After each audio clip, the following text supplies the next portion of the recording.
I was just talking to the Lord because I have really been seeing, some things going on over the past couple of months where, if you didn't know about the conference, the theme of the conference was the tried woman. And what that refers to is a woman of God who has just kind of been through adversity on top of adversity and has really been tried in terms of just, kind of cycles of toxicity, but that hasn't quite, transferred over to receiving victory out of those trials, right? And so the conference was really designed to, help those women with, resources and information and just kind of introducing them to how to stop those cycles and to experience victory, right? And so I have been noticing a lot that there are so many women of God that are in these toxic cycles. And, I deal primarily with those that are considering divorce or who have been through divorce. But there are so many that are still at the cycle of toxic relationship stage before they get into a toxic marriage. And so it's just the level of women that are in these situations where it's the same thing over and over and over again, and they realize that this is not God's plan for me. I want to get out of this. But what has happened is that there's been so much pain, so much hurt, so much toxicity, and so much adversity that they have completely put walls up and shut their hearts down. And as a result, they're walking around with masks on. And so that's one of the things that I, have seen is that there's so many women who are walking around and they're acting like they have it all together, and they have these masks on where they are doing everything they can to stay busy and not have to think about how bad things are, and not have to think about how their situation has just turned into something that they don't even recognize anymore. And so they have these masks on where they just are not showing the world who they are anymore. They are showing the world this busy, I'm okay, I'm busy version of themselves where, they're focused on anything other than dwelling on or focusing on or giving any attention to how bad their life has become. That is the problem, because what's happening is that behind closed doors in their hearts, they're crying out to God and saying, God, I want deliverance from this. I want to get out of this. I don't want to be in this cycle anymore. I want change in my life. I want you to fix my situation. But the problem is that if you've closed your heart off and you've put these walls up, you can't then ask God to come in if you have walls up. He's not, going to break the door down. You have to let him in. And so what's happening is that you want him to come in, but you want him to break the door down. You don't want to take the walls down for him to come in.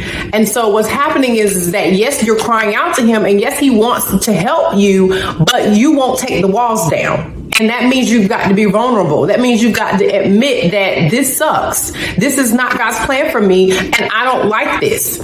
You can't, be to where I'm just going to avoid it. I'm going to stay busy. I'm not going to think about it, because that's keeping you in bondage. That's keeping you where, it's like if you have a sore and you know that it's getting infected, you can't just say, I'm just going to ignore it, right? That's not a thing. You can't just say, oh, well, we're not going to pay it any attention. It'll be all right. Like, that's not a thing. You have to pay it some attention. You have to actually give it some care. You have to actually admit that I'm hurting. And so I just saw this as just this recurring thing where God's women are hurting, but they won't admit they're hurting. Even in a situation where they're at a conference and people are offering to partner with you and help you out of it, you still won't let your guard down. You still won't admit that you're hurting. And so I I felt the Lord just impressing on me that I need to get this message out, that he hears you and he has every intention of, answering your prayer, but you got to let your walls down and you got to let him in. You got to admit, if you don't want to admit it to, those in your inner circle, those that you work with, I get that. He understands that you don't want to admit it to everybody. And it's not wise to admit it to everybody, but you have to let your guard down with him. He's the one that can help you. And so you have to be vulnerable with him. And you have to let him know, listen, this situation is untenable. I cannot live like this. I need you. If you're not going to be willing to be vulnerable with him, and then say, listen, whatever the next step is for me, I'm willing to take that step. It's a partnership. Our relationships with God is a partnership. It is not you sitting in the corner and he does all the work. That's not how it works. You've got to be willing to, faith without works is dead. You've got to be willing to do some work.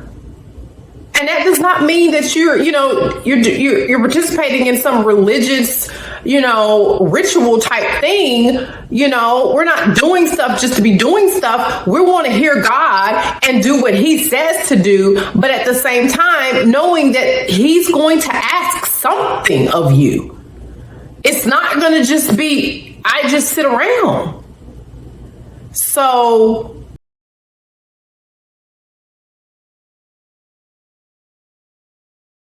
hi, and welcome to Freedom Through Divorce with Amanda Nicole, where I help Christian women walk through the valley of the shadow of divorce into experiencing the freedom of their purpose in God.